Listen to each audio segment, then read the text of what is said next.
Assalamualaikum warahmatullahi wabarakatuh. Selamat siang semuanya. Beberapa minggu yang lalu kita sudah berdiskusi di dalam forum di e-learning mengenai perbedaan pelatihan, pendidikan, dan pengembangan. Dan kita sudah juga menjawab pertanyaan mengenai apakah pendidikan dan pelatihan adalah dua hal yang berbeda. Berdasarkan diskusi kelas kita di dalam forum e-learning, dapat disimpulkan bahwa ya, pelatihan dan pendidikan itu adalah dua hal yang berbeda. Di mana letak perbedaannya?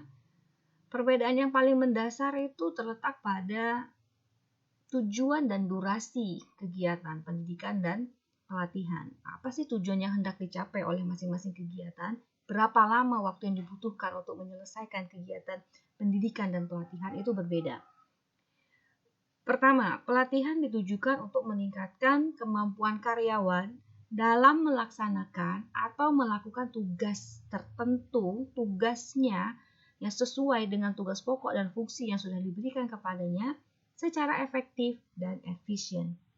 Efektif maksudnya adalah pekerjaan dilakukan sesuai dengan deskripsi pekerjaan, tidak melenceng dan juga tidak kurang. Dan efisien adalah biaya dan waktu yang digunakan untuk mencapai hasil kerja itu sesuai dengan usaha yang dikeluarkan untuk mencapai hasil kerja tersebut.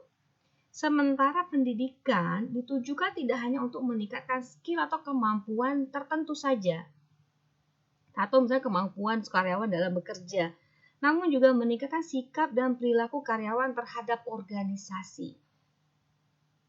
Jadi kalau seandainya pelatihan itu adalah sikap karyawan terhadap pekerjaannya, yang dari tidak suka menjadi suka, yang dari tidak tahu menjadi tahu. Tapi kalau pendidikan itu ditujukan untuk meningkatkan sikap dan perilaku karyawan terhadap organisasi, terhadap visi organisasi, terhadap tujuan organisasi. Dan ini dilakukan untuk memunculkan atau menumbuhkan integritas karyawan terhadap organisasi dan pekerjaan. Apa sih integritas itu? Integritas itu adalah rasa sayang, rasa memiliki karyawan terhadap organisasi. Orang yang dengan integritas yang tinggi tidak akan mudah berpaling kepada organisasi lain. Terlebih lagi dengan iming-iming gaji yang lebih besar, tempat kerja yang lebih besar. Itu yang disebut dengan integritas. Durasi pelatihan dan pendidikan juga berbeda. Pelatihan biasanya lebih singkat. Dia bisa dicapai dalam beberapa hari, beberapa minggu, beberapa bulan, 1 bulan, 2 bulan, 3 bulan. Tapi kalau pendidikan itu lebih lama waktunya. Pendidikan itu diasumsikan pada akhir pendidikan, pada akhir pelaksanaan pendidikan, karyawan akan mendapatkan gelar dan peningkatan kompetensi dan spiritual dia sebagai seorang manusia. Pelatihan, kenapa sih pelatihan itu lebih singkat? Karena pelatihan itu ditujukan untuk melatih atau meningkatkan skill-skill tertentu saja. Sementara pendidikan itu lebih lama karena dia menumbuhkan atau meningkatkan kualitas manusia atau karyawan tersebut sebagai seorang manusia. Tidak hanya skillnya dalam bekerja, tapi juga kemampuan dia secara utuh sebagai seorang manusia. Kemampuan dia dalam berpikir, dalam melihat. Jadi pendidikan itu ditujukan untuk merubah mental model, pola pikir karyawan tersebut. Itu berbeda dan membutuhkan waktu yang lebih lama dibandingkan untuk menguasai skill tertentu.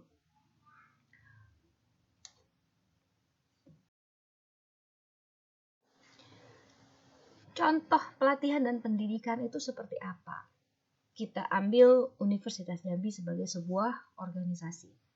Visi Universitas Jambi adalah menjadikan Unja sebagai World Class Entrepreneurship University. Unja itu bermimpi untuk menjadi sebuah universitas berkelas dunia yang diakui oleh dunia dan dengan nilai-nilai entrepreneurship, dengan nilai-nilai kewirausahaan, baik itu mahasiswa yang mampu berwirausaha atau mahasiswa yang mampu untuk berpikir sebagai seorang wirausaha. Sementara itu misi Universitas Jambi di antara lain mengembangkan dan menyebarluaskan ilmu pengetahuan, teknologi, dan seni melalui pendidikan, penelitian, dan pengabdian kepada masyarakat. Lalu ada juga melaksanakan pendidikan berkualitas serta mengembangkan kreativitas entrepreneur sesuai dengan bakat dan minat mahasiswa. Itu adalah 2 contoh misi Universitas Jambi. Nah, pelatihan dan pendidikan yang diberikan, terutama kita berbicara tentang dosen-dosen yang ada di Universitas Jambi, itu berbeda. pelatihan dan pendidikan. Pendidikan yang diberikan kepada dosen yang ada di Universitas Jambi itu mengerucut kepada visi Universitas Jambi secara keseluruhan, yaitu menjadikan Universitas Jambi sebagai universitas kelas dunia dengan menjunjung tinggi nilai-nilai kewirausahaan. Biasanya pendidikan yang lebih lanjut diberikan oleh Universitas Jambi melalui program beasiswa atau misalnya mengirimkan dosen-dosen itu melaksanakan pendidikan yang lebih tinggi dari S2 ke S3, dari S3 ke postdoktoral, dan dari postdoktoral mereka menjadi visiting lecturer di universitas lain di dalam negeri maupun di luar negeri. Itu adalah salah satu bentuk pendidikan yang diberikan oleh Universitas Jambi untuk mengembangkan sumber daya manusia, tenaga pendidik atau dosen yang ada di organisasi tersebut. Nah, pelatihan itu biasanya lebih kepada hal yang kecil. Itu untuk mencapai misi. Misalnya tadi contohnya misinya adalah mengembangkan dan menyebarluaskan ilmu pengetahuan melalui pendidikan, penelitian, dan pengabdian.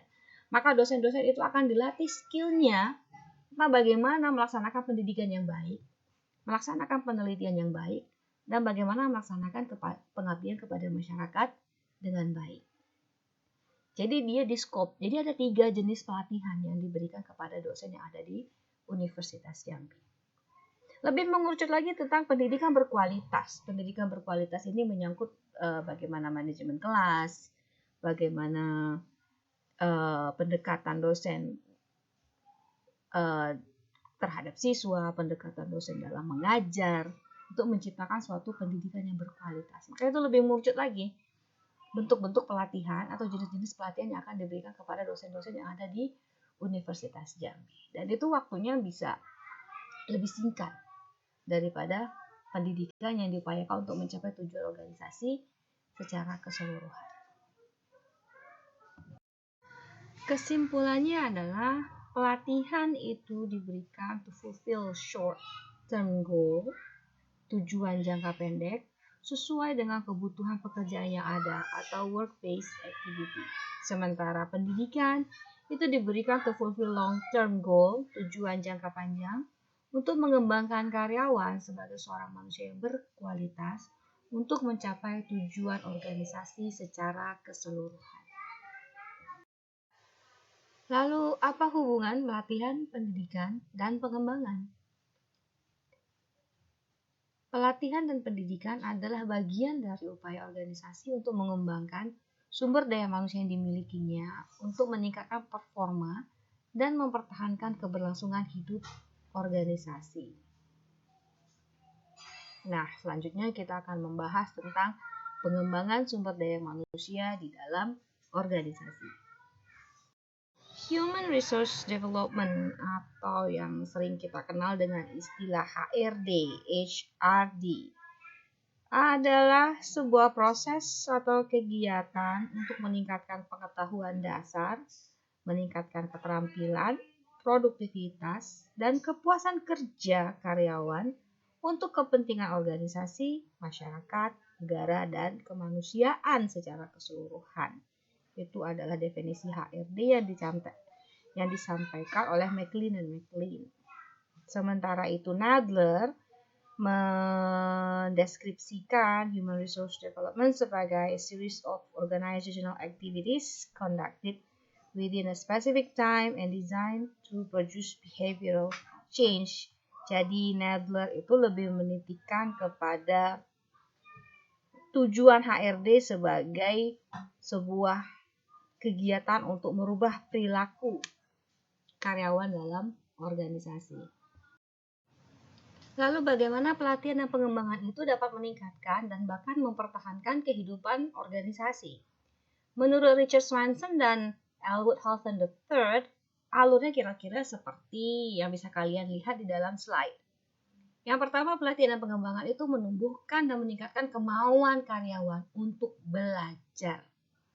Dan hal ini sangat berperan penting dalam meningkatkan kemampuan karyawan untuk memecahkan masalah. Baik itu masalah-masalah yang berkaitan dengan pekerjaannya maupun masalah-masalah yang berkaitan dengan kehidupan pribadinya yang akan berdampak kepada kinerja mereka dalam bekerja. Hal ini secara otomatis akan meningkatkan kemampuan personel dalam berorganisasi. Ketika setiap individu dalam organisasi mampu untuk bekerja secara efektif dan efisien untuk mencapai tujuan dan target yang telah ditetapkan kepada dirinya, maka hal itu akan meningkatkan performa organisasi.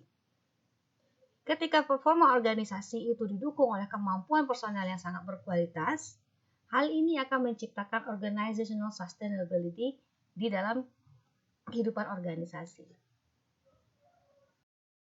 Dikutip dari Pusat Pendidikan dan Pelatihan Kementerian Dalam Negeri, secara garis besar tujuan pendidikan dan pelatihan atau pengembangan sumber daya manusia dalam sebuah organisasi itu ada dua.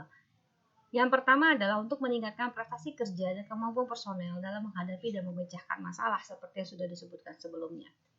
Yang kedua adalah mengurangi kecelakaan kerja, mengurangi tingkat absensi karyawan, dan mengurangi tingkat turnover. Yang dimaksud dengan turnover ini adalah pergantian karyawan karena pemutusan hubungan kerja. Sementara itu, manfaat pengembangan sumber daya manusia dalam sebuah organisasi menurut Shimamura ada dua. Yang pertama, manfaat bagi organisasi, dan yang kedua bagi individu itu sendiri. Manfaat pengembangan sumber daya manusia baik bagi organisasi maupun bagi individu atau personel atau karyawan itu sendiri dapat dilihat dalam slide ini.